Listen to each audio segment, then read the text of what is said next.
IPL 2026లో Mumbai Indians ఈ playing 11తో వచ్చే chances ఎక్కువగా ఉన్నాయి. ఎందుకంటే ఆల్రెడీ రిటెన్షన్స్ రిలీజెస్ అయిపోయాయి. వాళ్ళ దగ్గర ఉంది 2.65 crores మాత్రమే. అంటే ఏదో నామమాత్రంగా అదేదో తీసుకోవాలని తీసుకుంటారు, అంతేగాని ప్రాపర్గా ఉండాలని లేదు. ఎందుకంటే వాళ్ళ దగ్గర ఉన్న అమౌంట్తో ఏ ప్లేయర్ని ప్రాపర్గా తీసుకోలేరు.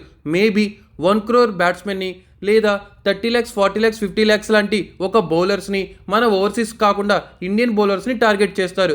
ఇంకా ఆల్రెడీ ప్లేయింగ్ 11 ఎప్పుడో సిద్ధమైపోయింది మామ. వీళ్ళు ప్రాపర్గా పర్ఫార్మెన్స్ చేస్తే ట్రాఫీ తీసుకెళ్లడమే లేటు. సో ఇలాంటి టీం ఉండి ఇలాంటి హార్డ్ హిట్టర్, పవర్ హిట్టర్స్, ఇలాంటి క్లాస్ బ్యాట్స్మెన్స్ ఇంత టీం ఉంచుకొని అసలు క్వాలిఫై అవ్వట్లేదంటే ఐపీఎల్ 2025లో చాలా షాకింగ్గా ఉంది. ఇంకా ఐపీఎల్ 2026లో ఈ ప్లేయింగ్ 11తో వచ్చే ఛాన్సెస్ ఎక్కువగా ఉన్నాయి. నా పాయింట్ ఆఫ్ వ్యూలో ఈ ప్లేయింగ్ 11 మ్యాక్సిమం 100% కరెక్ట్ అవుతుంది.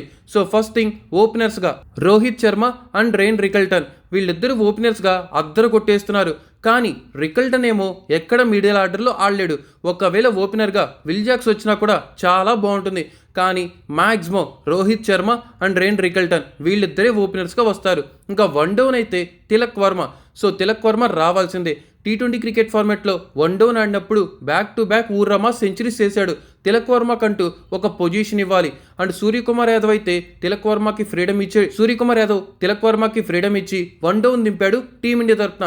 ఆ తర్వాత గౌతమ్ గంభీర్ వచ్చిన తర్వాత ప్లేసెస్ అన్నీ మారిపోతున్నాయి. తిలక్ వర్మ తన ఫామ్ని కోల్పోతున్నాడు. ఇదంతా జరిగింది. కానీ ఇక్కడ ఫ్రీడమ్ ఇవ్వడానికి సూర్యకుమార్ యాదవ్ క్యాప్టెన్ కాదు, ఇక్కడ captain Hardik Pandya. So Hardik Pandya one డౌన్లో తిలక్ వర్మను పంపిస్తే బాగుంటుంది. ఎందుకంటే ఓపెనర్స్గా రోహిత్ శర్మ, రేన్ రికల్టన్ దుమారం చేయగలరు. ఇంకా వన్ డౌన్లో తిలక్ వర్మ తనకున్న ఫ్రీడమ్, తనకున్న కెపాసిటీకి one down is the perfect. ఇంకా సెకండ్ ప్లేస్లో సూర్యకుమార్ యాదవ్ ఎందుకు మిడిల్ ఆర్డర్లో రావాలి అంటే స్పిన్నర్స్నైనా అండ్ అలాగే ఫాస్ట్ బౌలర్స్ అయినా ఎవరినైనా ఈవెన్ స్లో బాల్స్ వేసినా కూడా బ్యాక్ 6 కొడతాడు, ఫ్రంట్ 6 కొడతాడు. 360 degreesలో బూచకోత 6 కొట్టగలడు. అందుకనే 4th ప్లేస్లో సూర్యకుమార్ యాదవ్. ఇంకా 5th ప్లేస్లో వచ్చేసరికి నమన్దీర్. ఇతను ప్రతి సీజన్ ముంబై ఇండియన్స్ తరఫున అద్దరు కొడుతున్నాడని చెప్పాలి. ఇంకా చాలా ఇంప్రూవ్ అవుతున్నాడు ప్రతి సీజన్కి.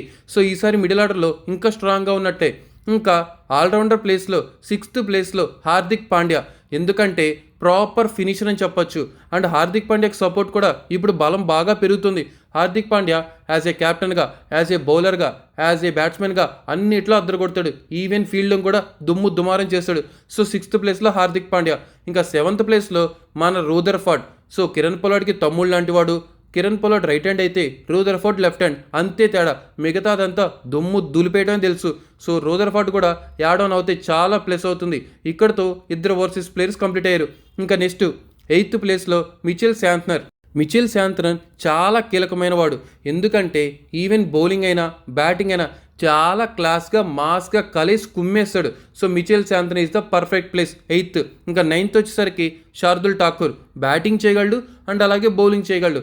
ఎందుకు ఇలాంటోడు టీంలో ఉంటే 9th ప్లేయర్ కూడా బ్యాటింగ్ చేయగలడు, ఆ భరోసా ఉంటుంది. So Shardul Thakur is the perfect 9th place. ఇంకా 10th ప్లేస్లో ఫస్ట్ ఓవర్లోనే వికెట్ తీసుకునే ట్రెంట్ బోల్ట్.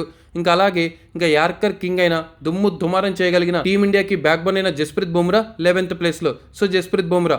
ఇంకా ఒకవేళ స్పిన్నర్ కావాలంటే మయాంక్ మార్కండేని ఇంపాక్ట్ ప్లేయర్గా తీసుకోవచ్చు. అండ్ అలాగే ఒకవేళ బ్యాట్స్మెన్ కావాలి అనుకుంటే ఇంపాక్ట్ ప్లేయర్గా విల్ జాక్స్ని తీసుకోవచ్చు. ఇది నా పాయింట్ ఆఫ్ వ్యూలో ఐపీఎల్ 2026కి నేను అనుకుంటున్న ప్లేయింగ్ 11. ఈ ప్లేయింగ్ 11లో మ్యాక్సిమం ఒక్క చేంజ్ కూడా ఉండదని ఎక్స్పెక్ట్ చేస్తున్నా.